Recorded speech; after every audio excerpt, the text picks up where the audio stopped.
Sometimes the biggest dreams start with the smallest sacrifices. Marcus Thompson couldn't afford to take a pay cut. His bills were piling up, his car needed repairs, and his savings account was running dry. But when he had to choose between his full salary and keeping the Hope Community Center's after-school program running, he didn't hesitate for a second. He thought his decision would stay quiet. Just another small sacrifice in a world full of them. He didn't do it for attention or praise. He did it because 25 years ago, another community center had saved his life.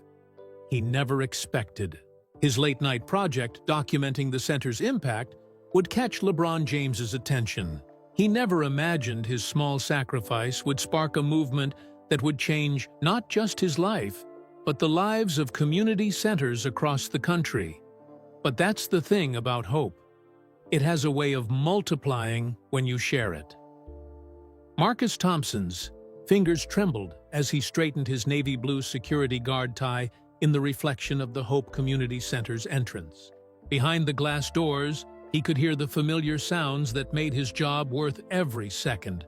Sneakers squeaking on the basketball court, kids laughing during homework time, and the gentle voice of Ms. Rosa helping someone with math problems.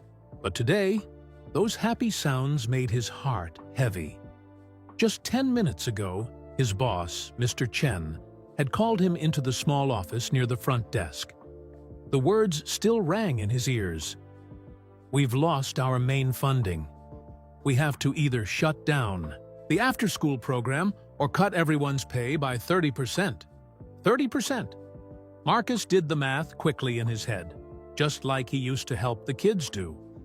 His $38,000 salary would drop to about $26,600.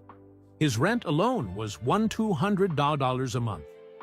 Then there were groceries, his car payment, utilities, a basketball, bounced against the inside wall, followed by a chorus of, "Sorry, Mr. Marcus." He couldn't help but smile. That would be Deshaun and his friends, always trying to perfect their trick shots. Marcus adjusted his badge, catching a glimpse of his reflection again. At 42, his close-cropped hair was starting to show bits of gray at the temples, and fine lines had begun to appear around his eyes. But those eyes still held the same determination they had 25 years ago, when another security guard at another community center had given him a chance. The memory of Mr. Wilson flooded back, how the old security guard had caught 16-year-old Marcus trying to steal basketballs from the storage room. Instead of calling the police, Mr. Wilson had made him a deal: come clean and work it off by helping younger kids with their homework. That choice had changed Marcus's life forever. "Mr. Marcus!" A small hand tugged at his sleeve, pulling him from his thoughts. It was Lily Rodriguez, one of the twins, her dark eyes wide with concern. "Are you okay? You've been staring at the door for a long time." Marcus knelt down to her level, something he always did when talking to the kids. "I'm fine, Lily. Just thinking about some grown-up stuff. Is it about the program closing? Tommy said his big sister heard some teachers talking." Marcus's heart skipped a beat. Of course the kids would pick up on it. They were smart that way. He looked past Lily into the community center's main room. 23 kids spread across various activities, some doing homework at the round tables, others playing basketball in the gym area visible through the interior windows, and a few working on art projects with Ms. Rosa. He thought about Tommy, whose parents worked late shifts, leaving him alone until 8 most nights before the center became his safe haven. About Deja, who had discovered her love for mathematics here when a volunteer tutor showed her how numbers could tell stories. About the Rodriguez twins, Lily and Luna, who found peace here away from their cramped 2-bedroom apartment shared with 3 other siblings. The choice wasn't really a choice at all. Marcus stood up, straightening his shoulders. "No, Lily. The program isn't closing." He watched relief flood her face before she ran back to join her sister at the art table. Walking to Mr. Chen's office, Marcus passed the Wall of Dreams, a collection of photos showing the center's success stories. Kids graduating high school, winning academic competitions, getting college acceptance letters. Some of them still came back to visit, telling the current kids about college life or their new jobs. He knocked on the office door. "Come in," Mr. Chen called out. Marcus entered, standing tall despite the cramped space cluttered with grant applications and financial documents. "I've made my decision, sir." Mr. Chen looked up, his round glasses reflecting the afternoon sunlight streaming through the small window. "That was quick. I thought you'd want to take the weekend to think about it." "No need, sir." Marcus took a deep breath. "I'll take the pay cut." "Marcus." Mr. Chen removed his glasses, rubbing his tired eyes. "You should know everyone else already agreed to it too, even the part-time staff. But I need you to be sure. You're our full-time security, and this cut will hit you hard." Marcus glanced through the office window. Tommy had just arrived, dropping his backpack by the door and immediately pulling out his reading assignment. The boy had jumped 2 reading levels since joining the program. "Do you remember what you told me when you hired me 5 years ago?" Marcus asked. Mr. Chen shook his head. "You said this place isn't just a community center. It's a lighthouse. It guides kids to safe harbor." Marcus smiled. "Well, I've been thinking about that. A lighthouse keeper can't just turn off the light because running it costs too much. Too many people depend on it." Tears welled up in Mr. Chen's eyes, but he quickly wiped them away. "You're a good man, Marcus Thompson. I learned from the best." Marcus thought of Mr. Wilson again. Sometimes the biggest choices in life aren't choices at all. They're just us being who we're supposed to be.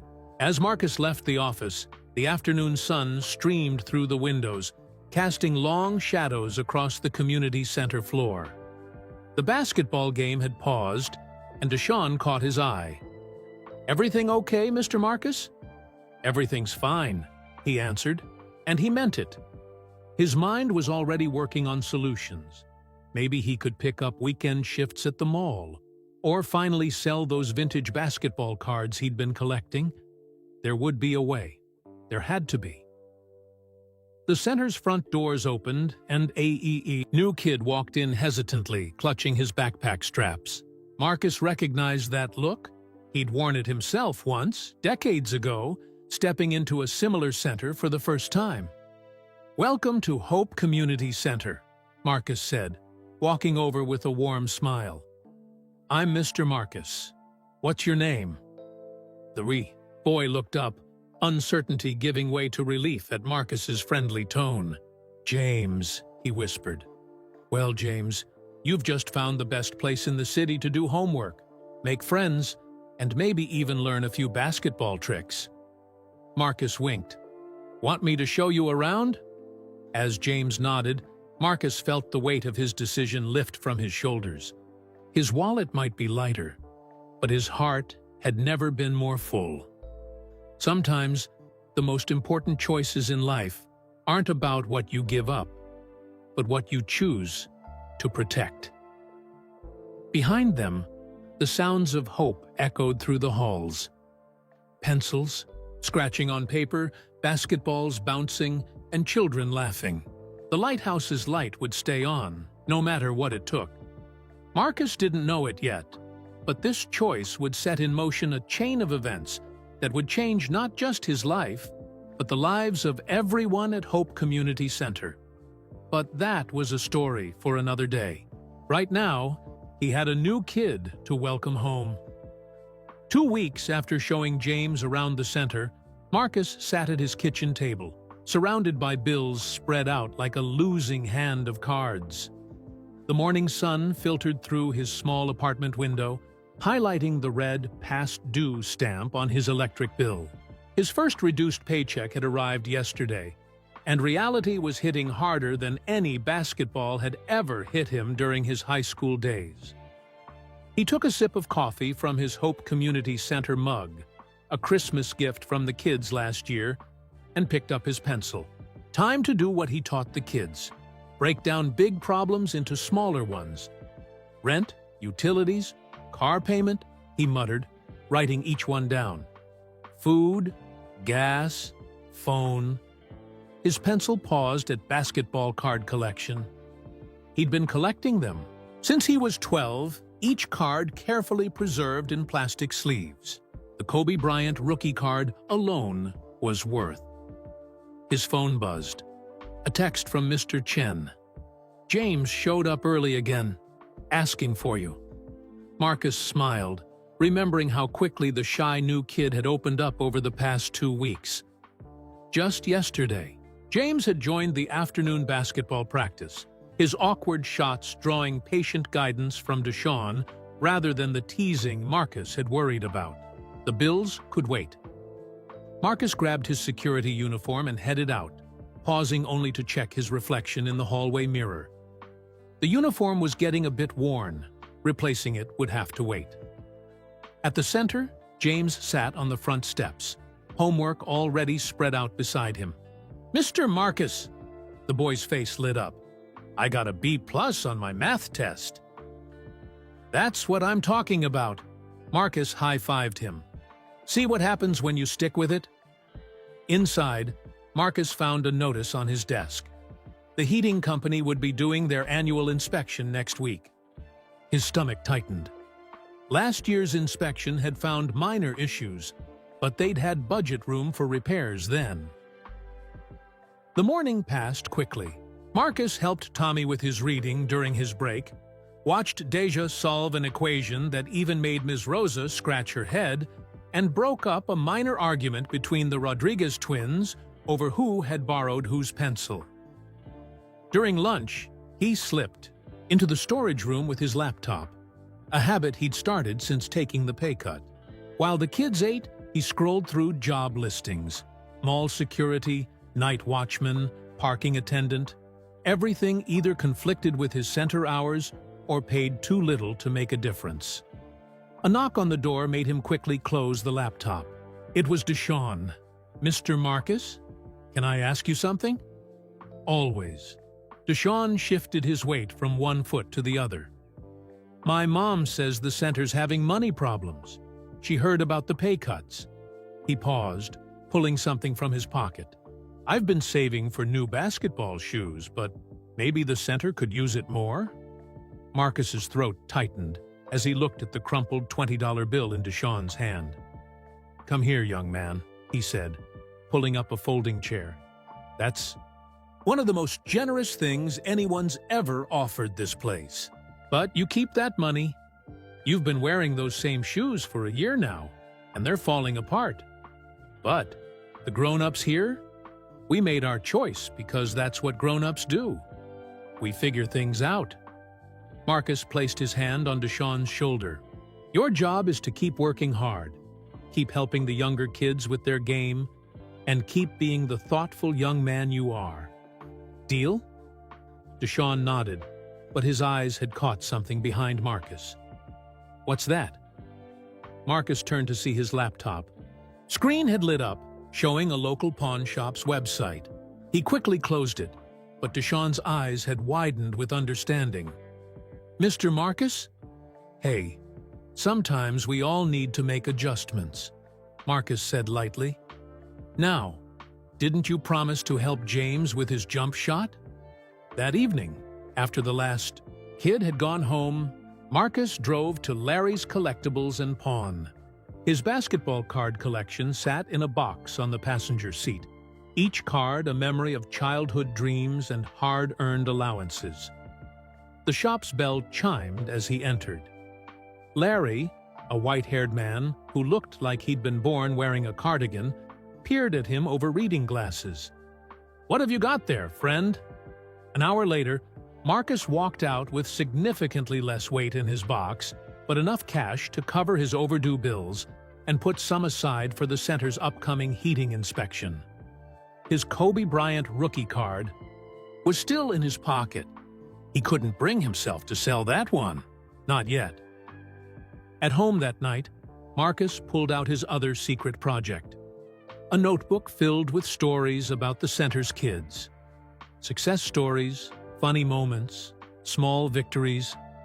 He'd started writing them down 3 years ago, thinking maybe someday they'd make a good book. Now, he opened his laptop and began typing them up, adding photos he'd taken with his phone. He worked late into the night, driven by an idea that had been forming since his talk with Deshawn. The center needed more than just budget cuts to survive. It needed to tell its story. But how?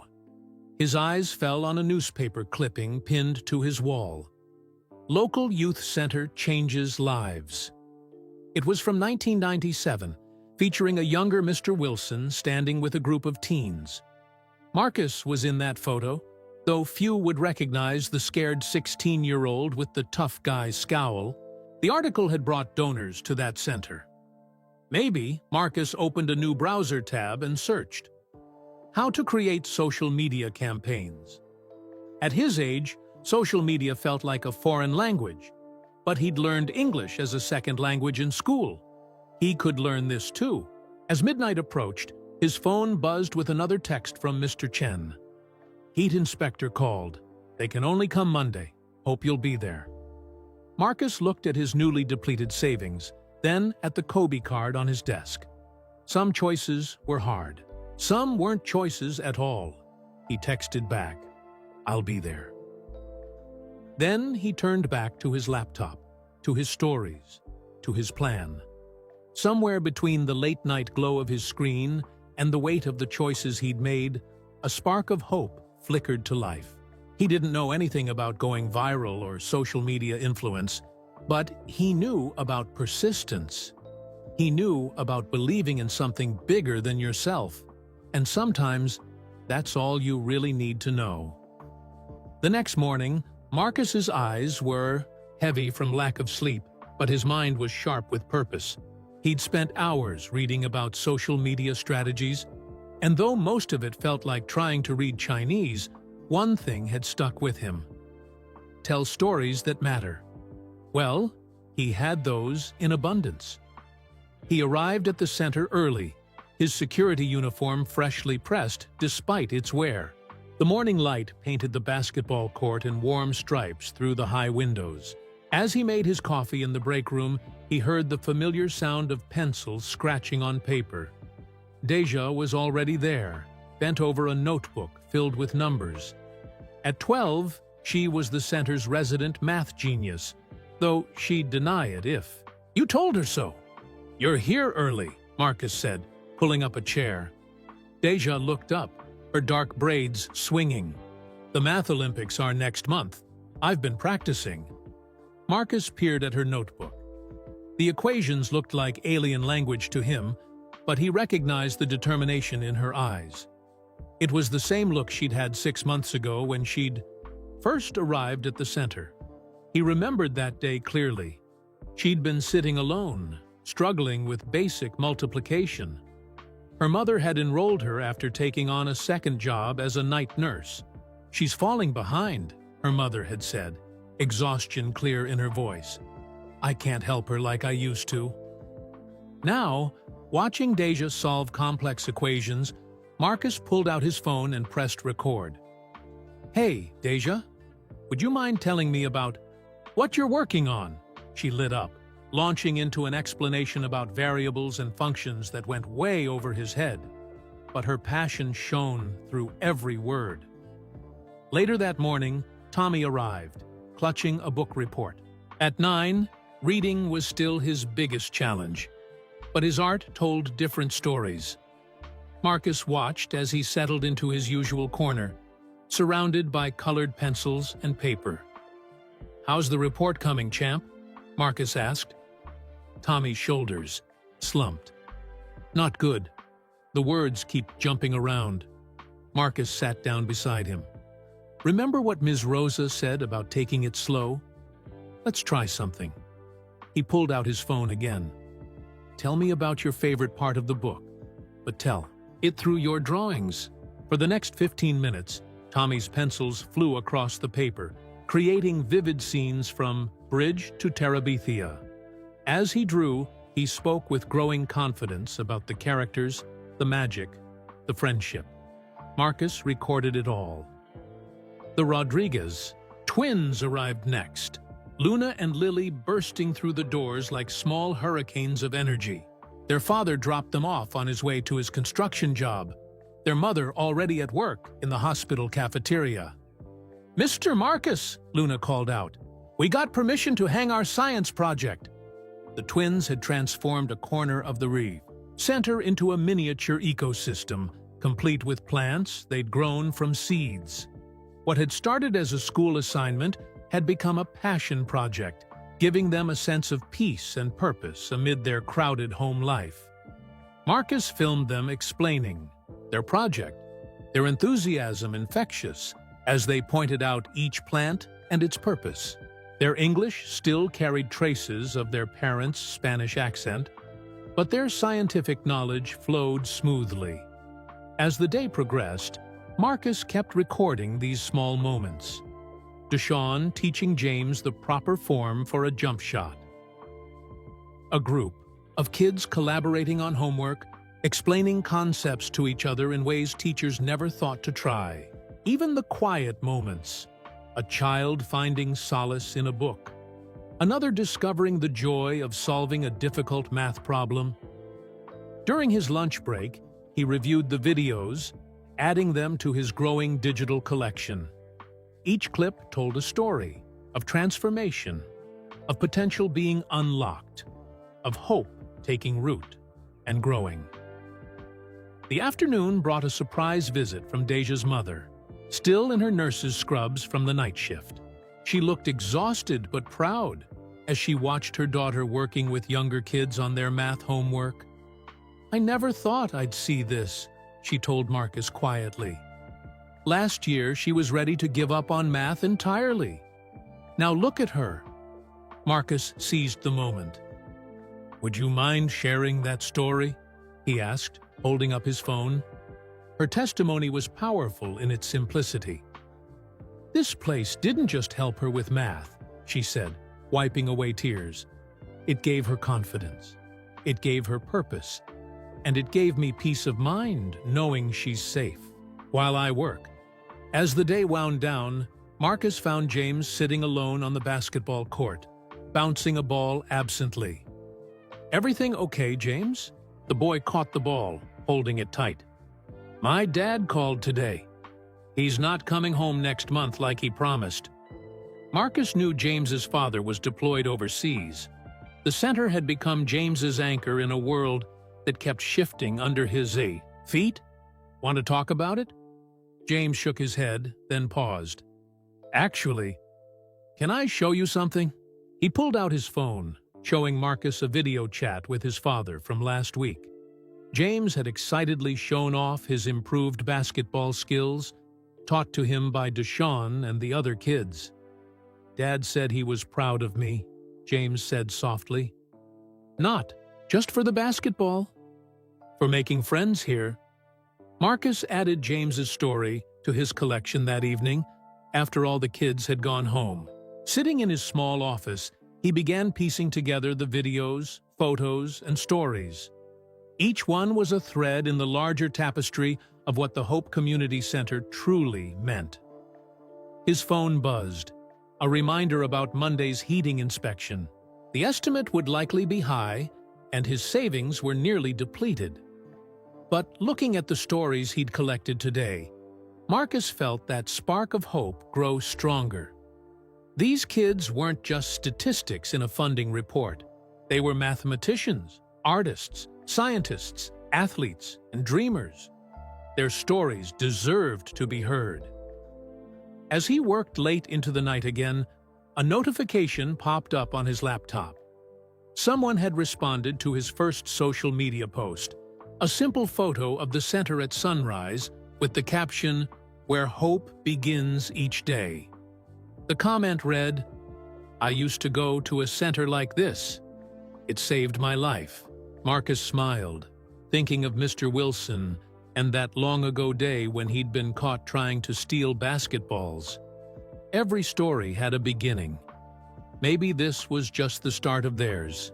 He didn't know it then, but these stories he was collecting would soon reach far beyond the center's walls, touching hearts and opening doors he never imagined possible.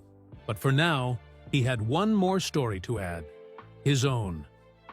Opening a new document, Marcus began to type. 25 years ago, a security guard gave a troubled kid a second chance. The cursor blinked steadily in the quiet room, like a heartbeat, like hope. Marcus was still typing his story when the first hints of dawn crept through his office window. He'd lost track of time, lost in memories of Mr. Wilson and that life-changing moment. His phone alarm jolted him back to reality. It was Monday morning, inspection day. He rubbed his tired eyes and checked his reflection in the dark computer screen. His uniform was wrinkled from sitting all night, and stubble darkened his jaw. Not exactly the professional image he'd hoped to present to the inspector. The blast of cold air that hit him when he stepped into the main room confirmed his worst fears. The heating system had been making strange noises all weekend, but now it was barely working at all. "Not today," he muttered, hurrying to the utility room. The ancient heating unit groaned like it was on its last breath. Marcus had picked up enough maintenance knowledge over the years to know this sound meant trouble. His phone buzzed. A text from Tommy. "Mr. Marcus, is the center open early today? Dad had to leave for work early." Marcus looked at the thermometer on the wall. 52 degrees. Too cold for kids to be comfortable. Maybe even too cold to be safe. But he knew Tommy's situation. His father worked construction, and since Tommy's mom had left last year, early mornings often meant Tommy would be alone. "Yes, but bring a warm jacket. Heating's acting up," he texted back. 20 minutes later, Tommy sat at his usual table, bundled in a thin jacket that seemed 2 sizes too small. He was working on his reading, breathing on his hands every few minutes to warm them. Marcus draped his own security jacket over Tommy's shoulders. "Better?" Tommy nodded, disappearing into the oversized jacket. "Thanks, Mr. Marcus. Dad says we'll get new winter clothes next payday." The center's front door opened, letting in a blast of winter air, and the heating inspector, a gray-haired woman with a clipboard and a no-nonsense expression. "Morning," she said, consulting her paperwork. "I'm Pat from Riverside Heating, here for the annual inspection." Marcus led her to the utility room, his stomach tightening with each clank and groan from the heating unit. Pat's frown deepened as she conducted her tests, making notes and taking pictures. Finally, she turned to him. "I won't sugarcoat it. The heat exchanger is cracked. You're lucky it's still running at all. It needs to be replaced immediately. It's not safe to run it like this." "How much?" Marcus asked, though he already knew it would be more than they had. Pat handed him the estimate. The number made his head spin. $8,500. "I'm sorry," she said, genuine sympathy in her voice. "But you can't operate a youth center without proper heating. It's not just about comfort. It's a safety issue." As if to emphasize her point, the heating unit let out a loud clang and stopped completely. The sudden silence felt like a physical wait. Marcus walked Pat out, then called Mr. Chen.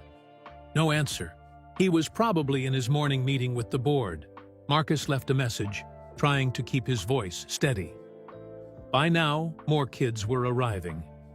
The Rodriguez twins had brought their plants inside to protect them from the cold.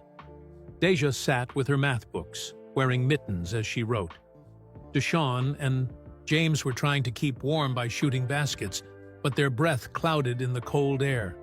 Marcus's phone rang. His mechanic. "Bad news, Mr. Thompson. Your car's transmission is worse than we thought. Looking at $2,200 to fix it." The hits kept coming. Without his car, he couldn't pick up the extra security shifts he'd lined up at the mall. Without those shifts, He couldn't contribute to the heating system. Without heat, the center would have to close. He looked at his own bank account, $342.19. The Kobe Bryant card in his desk drawer might bring in another $1,000. Still nowhere near enough. The front door opened again. It was Tommy's father, looking worried. Tommy texted me about the heat. He said quietly, "Listen, I know things are tight here, but I do heating work on the side.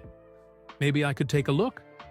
Hope flickered, then died as they examined the unit together. Tommy's father shook his head. "Pat's right. This thing's done. I could maybe help with the labor, but the parts alone..." More kids arrived, all of them trying to pretend they weren't cold. Ms. Rosa handed out hot chocolate, and someone found old blankets in the storage room. They made it into a game, building blanket forts around the study tables. But Marcus knew they couldn't go on like this. He thought about telling everyone to go home, to find somewhere warm. The words were on his tongue when he saw Tommy, still wearing his security jacket, helping James with his reading. "See?" Tommy was saying. "When you find a hard word, break it down into pieces. That's what Mr. Marcus taught me." James nodded, his face scrunched in concentration. Dense. Confidence. "That's it," Tommy beamed. "You'll be reading chapter books in no time." Marcus watched them, his throat tight. These kids weren't just here for warmth. They were here for each other, for hope. He opened his laptop, looking at the story he'd been writing all night. Then, he opened his social media page, where his posts about the center had gotten a few likes, but nothing more. What if his fingers flew over the keyboard, uploading videos from yesterday, Deja teaching math, the twins with their plants, Tommy's art, James's basketball progress. He added his own story, not the full version, just enough to show what places like this could mean. "Hope needs heat," he wrote. "Our center's heating system failed today. But these kids, their spirit hasn't. They're still here, still learning, still believing, just like I did 25 years ago when another center gave me a chance." He added the temperature reading, photos of kids studying in their coats, Tommy helping James with his reading. Then, taking a deep breath, he hit post. "Mr. Marcus?" It was Tommy, still swimming in the oversized security jacket. "Are we going to have to close?" Marcus looked at the boy, remembering his own question to Mr. Wilson so many years ago. "Are you going to call the police?" The answer now was the same as it had been then. "No, Tommy, we're not closing. We just need to believe a little longer." He didn't know if anyone would see his post. Didn't know if anyone would care. But as he watched Tommy return to helping James, he knew one thing for certain. They weren't giving up. Not today. Not ever. The heating unit sat silent in its room, but throughout the center, the warmth of hope and determination kept burning. By evening, the temperature inside the center had dropped to 48 degrees. Most kids had gone home, but Tommy remained, hunched over his homework in Marcus's security jacket. His father's construction job had run late again. Marcus's phone buzzed, another social media notification. His post about the heating system had gotten 50 shares in the past hour. Not exactly viral, but more attention than anything else he'd posted. "Mr. Marcus?" Tommy's voice was muffled by the jacket collar. "Can I see what you're always writing late at night?" The question caught Marcus off guard. He thought he'd been subtle about his late-night documentation project, but of course the kids had noticed. They noticed everything. "Actually," Marcus said, pulling up a chair, "maybe it's time I showed someone."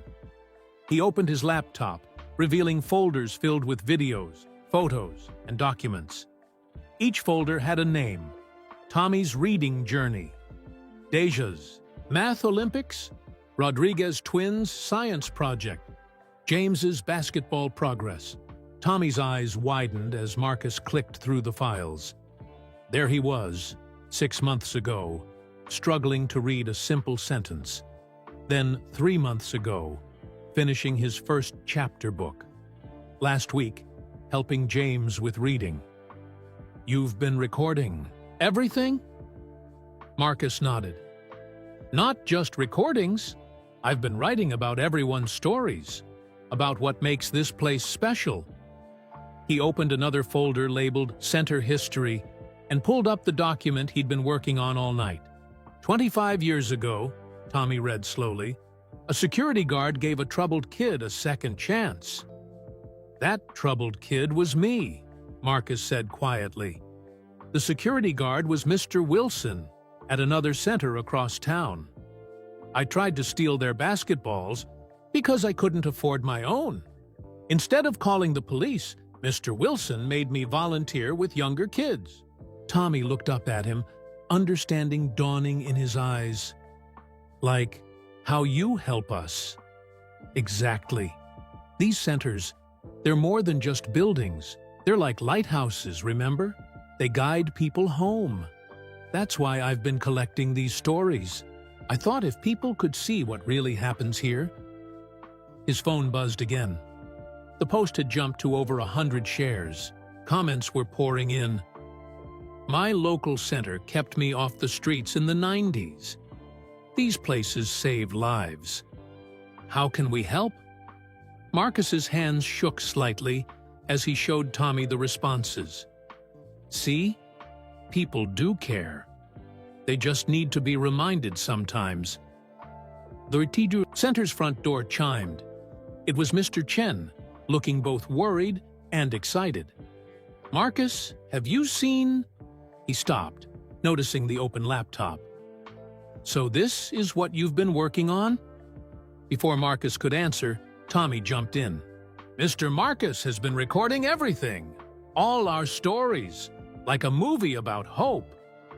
Mr. Chen moved closer, examining the organized files and folders.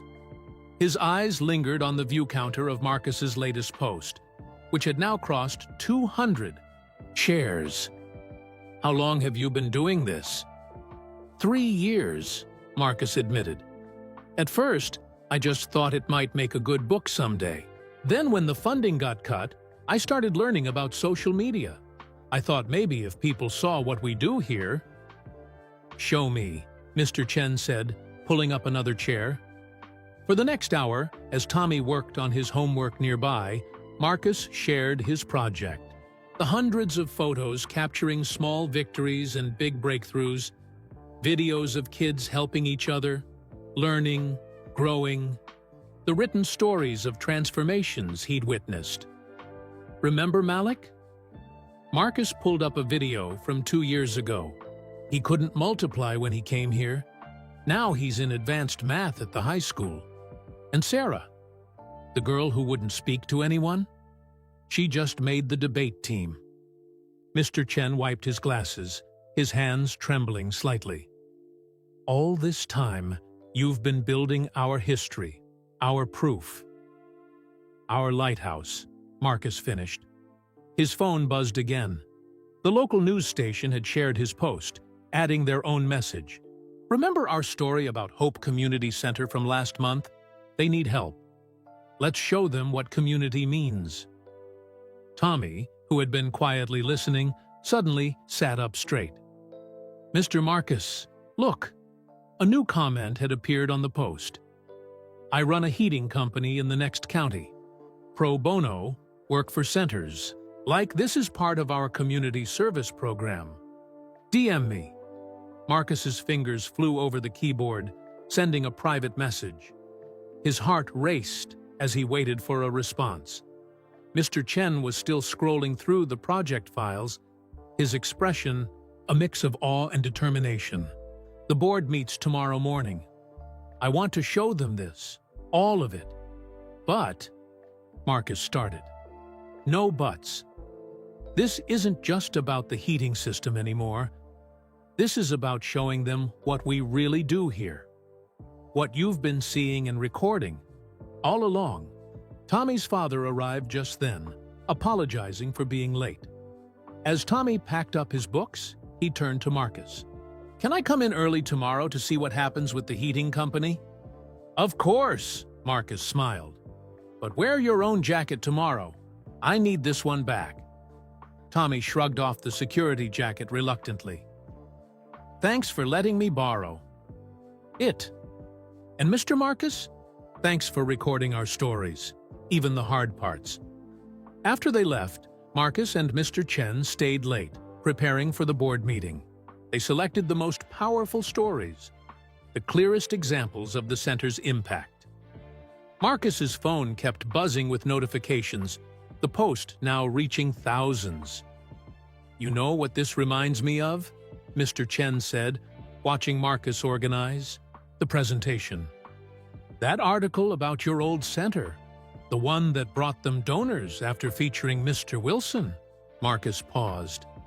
He hadn't made that connection, but Mr. Chen was right. History was repeating itself, but this time he was playing Mr. Wilson's role. He always said centers like these were like bridges, Marcus remembered. They don't just get you from one place to another, they connect communities. Looking at the growing response to his post, at the stories he'd collected, at the hope building in the comments and shares, Marcus felt something shift inside him. This wasn't just about saving the heating system anymore. It was about showing the world what places like Hope Community Center really meant. His phone buzzed one final time that night, a response from the heating company. "We'll be there tomorrow morning. No charge. Some bridges helped us cross tough waters, too." Marcus looked around the cold, quiet center. Tomorrow would bring what it would bring. But tonight, something remarkable had happened. The stories he'd been collecting in the darkness had finally found their light. The next morning brought more than just hope. It brought warmth.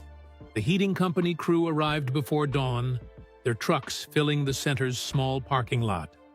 By the time the first kids started arriving, the new system was already humming quietly, spreading heat through the building. Marcus stood at his usual post by the entrance, watching Tommy shed his coat for the first time in days. His post about the center had exploded overnight, reaching hundreds of thousands of views. Local news crews had been calling since sunrise, but Marcus had asked them to wait. Today was about the kids, not cameras. "Mr. Marcus!" Deja burst through the doors, waving her phone. "We're trending!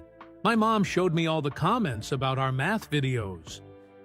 Before Marcus could respond, Deshaun and James rushed in, both talking at once about how their whole basketball team had shared the post.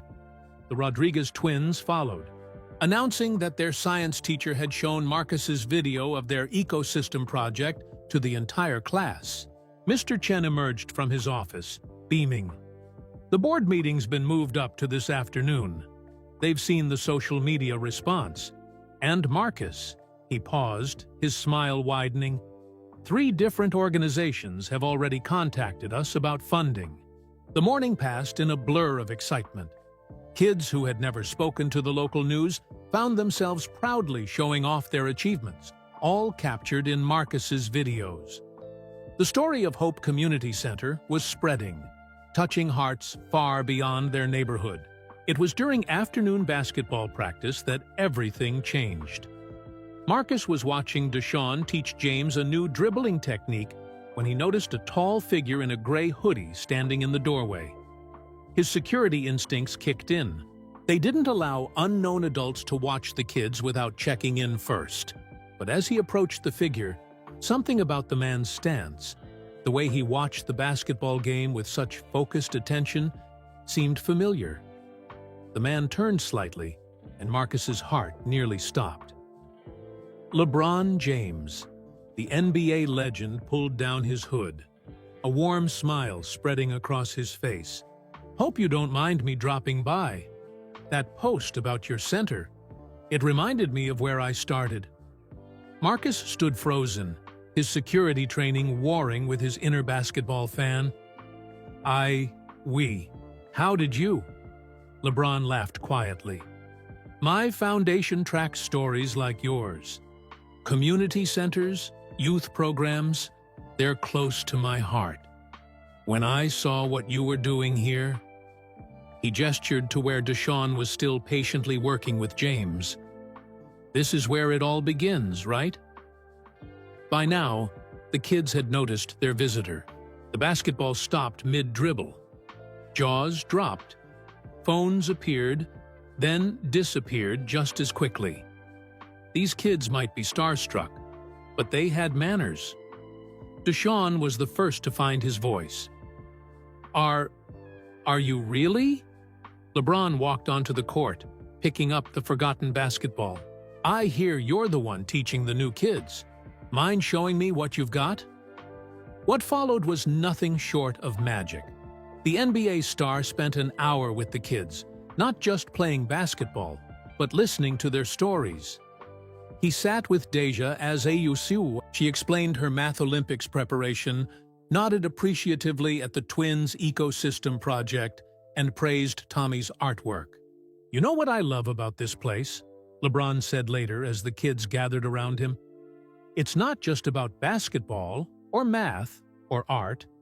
It's about believing in yourself, about having people who believe in you. He turned to Marcus. Those videos you've been making, those stories you've been telling, they matter. They show kids everywhere that places like this exist, that hope exists. Marcus found his voice finally. That's what Mr. Wilson showed me 25 years ago.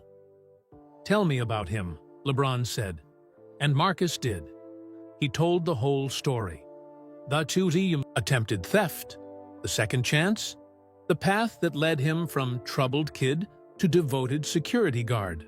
The kids listened too, many hearing the full version for the first time. See, that's what I'm talking about, LeBron said when Marcus finished. One person believes in you, gives you a chance, and the ripple effect goes on forever. He looked around the center, at the kids hanging on his every word. You're all part of that ripple now. Every time you help each other, every time you show up and try your best, you're creating your own ripples. Before leaving, LeBron pulled Marcus aside. My foundation would like to help, not just with funding, though that's part of it, but with telling your story bigger. These kids deserve to be seen. Their achievements deserve to be celebrated. Marcus thought about his late-night documentation project, about all the stories still waiting to be told. They're amazing kids, he said simply. They have amazing people believing in them, LeBron corrected. Expect a call from my team tomorrow. And Marcus? He glanced back at the kids, who were still buzzing with excitement. Keep recording those stories. Keep being their lighthouse. After LeBron left, the center vibrated with energy. Kids called their parents, reliving every moment. Local news crews, finally allowed in, captured the aftermath of the surprise visit. Social media exploded with photos and videos. But what stuck with Marcus most was watching Tommy explain to a reporter, Mr. Marcus always said we're all part of a bigger story. I guess today proved him right. Later that night, after everyone had gone home, Marcus sat in his office updating his documentation project. He added footage from today, but also older clips he'd been saving. Stories of small victories that now felt like stepping stones to something bigger. His phone buzzed with a text from Mr. Chen. Board meeting was unanimous. Full funding restored, plus an emergency fund for future needs. You did it, Marcus. But Marcus knew he hadn't done it alone. Every kid who showed up day after day, every parent who trusted them with their children, every small moment of progress he'd captured on camera, they had all done this together. He opened his laptop to add one more entry to his project. Today, a basketball legend visited our center. But the real legends are the kids who come here every day, believing in themselves and each other. Just like someone once believed in me. The cursor blinked, waiting for more. But sometimes, Marcus knew, the simplest stories were the most powerful. And this story was far from over. The morning after LeBron's visit, Marcus arrived at the center to find a small crowd already gathered. News vans lined the street, and his phone wouldn't stop buzzing with interview requests. But it was the elderly man standing quietly by the entrance that made Marcus's heart skip a beat. Mr. Wilson, his old mentor, smiled, leaning on a wooden cane. "Saw you on the news last night. Thought it was about time I visited this lighthouse of yours." Marcus rushed forward to hug him, noting how frail Mr. Wilson had become.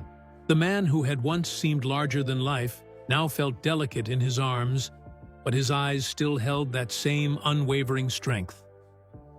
"Come inside," Marcus said, leading him past the news crews. "There are some kids I want you to meet." Inside, though, center was already buzzing with activity. Someone had printed screenshots of LeBron's social media posts about his visit, creating a makeshift wall of fame. The heating system hummed efficiently, and the warmth felt like a promise kept. "Mr. Marcus," Tommy called out, then stopped short when he saw Mr. Wilson. "Is this—" "Kids," Marcus said, his voice carrying across the room. "This is Mr. Wilson, the security guard I told you about, the one who changed my life." They gathered around, eyes wide with recognition.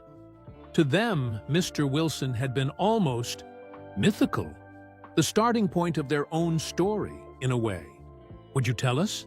Deja asked. "About when you caught Mr. Marcus. The whole story." Mr. Wilson eased himself into a chair, the kids settling around him like it was story time. Even the news crews, who had finally been allowed inside, fell quiet. "It was a cold night," Mr. Wilson began. "Much like the one you all just went through. Our center's heating was working fine, but we had another problem. Basketballs kept disappearing from the storage room." Marcus sat beside him, feeling 16 again as the memories flooded back. "I decided to stay late one night," Mr. Wilson continued. "Caught this skinny kid trying to stuff 3 basketballs under his coat. But what struck me wasn't the theft. It was his eyes. They weren't a thief's eyes, they were hungry eyes. Hungry for something more than just basketballs." The room was silent now, everyone leaning in. "I asked him why," Mr. Wilson said. "And you know what he told me?" He looked at Marcus. "You remember what you said?" Marcus nodded, his throat tight. "I said I wanted to practice, that the playground courts were always full, and the good players never let kids like me play. That, if I had my own ball, I could practice alone until I was good enough. But that wasn't the whole truth, was it?" Mr. Wilson pressed gently. "No," Marcus admitted. "I was angry. My father was gone.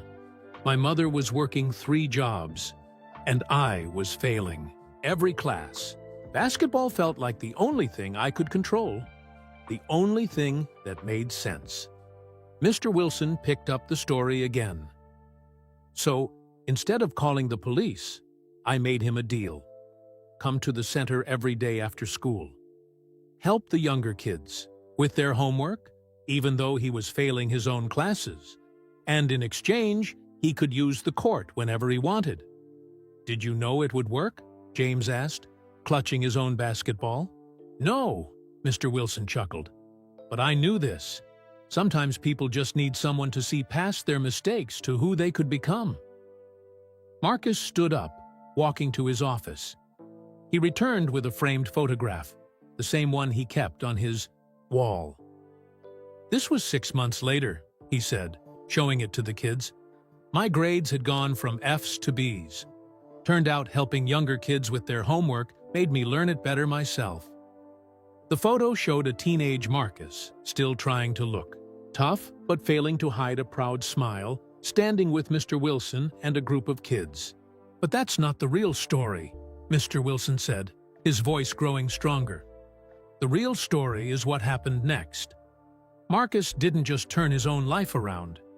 He started changing other lives."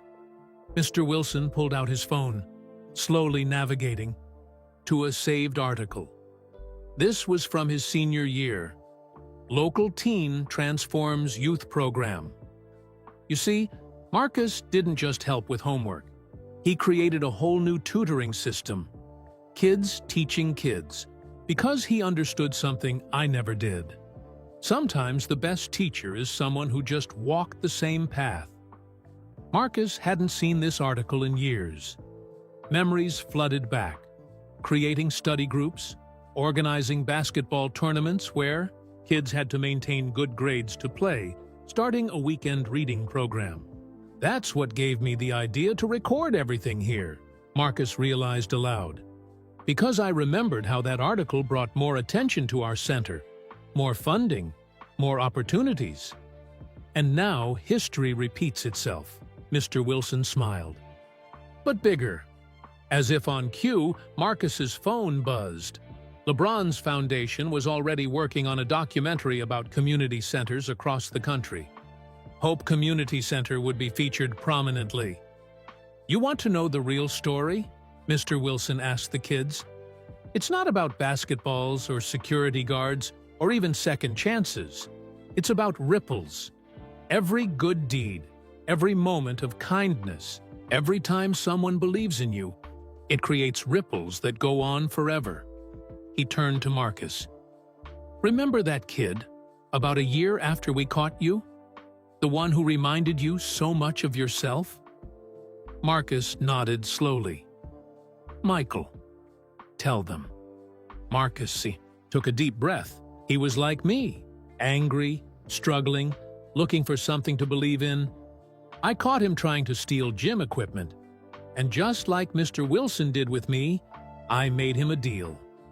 "And," Mr. Wilson prompted, "and he became the first kid from our center to go to college, got a business degree, started his own company." Marcus paused. "I lost track of him after that." Mr. Wilson's eyes twinkled. "Did you? Check your center's donation records from the past 5 years. Look for contributions from Second Chance Enterprises." Marcus's head snapped up. "That was Michael?" "Like," I said, "ripples." The room erupted in excited chatter. The news crews were frantically taking notes, but Marcus barely noticed. His mind was racing through years of anonymous donations, of mysterious scholarships for the center's kids, of opportunities that seemed to appear just when they were needed most. "He never wanted recognition," Mr. Wilson explained. "Said he learned that from you, the true change happens quietly, one story at a time." Marcus looked around the center, at Tommy wearing a properly fitting new winter coat, anonymously donated last week, at Deja's advanced math textbooks, paid for by an unnamed benefactor, at the art supplies Tommy used, mysteriously restocked whenever they ran low. The real story had been right in front of him all along. "Mr. Wilson," he said slowly, "did you come here just because you saw the news?" The old security guard smiled. "Let's just say a former student suggested it was time for all the stories to come together." As if on cue, the center's front door opened. A man in a business suit stepped in, his eyes finding Marcus immediately. Though 25 years had passed, Marcus would know that face anywhere. "Hello, Marcus," Michael said. "I think it's time. We talked about the future of Hope Community Center." The cursor on Marcus's laptop, still open to his documentation project, blinked steadily. Another chapter was about to begin. The next week passed in a whirlwind of activity at Hope Community Center. News crews came and went, capturing the story that had captured hearts across the country. But the real magic happened in the quiet moments. Between headlines, Michael, no longer anonymous, spent hours with Marcus and Mr. Chen, outlining his vision. Second Chance Enterprises has been successful beyond my wildest dreams, he explained, spreading documents across Mr. Chen's desk. But everything I've achieved started right here, in places like this. It's time to make it official. The plan was bigger than anyone had imagined. Not just funding for Hope Community Center, but a foundation to support similar centers across the country.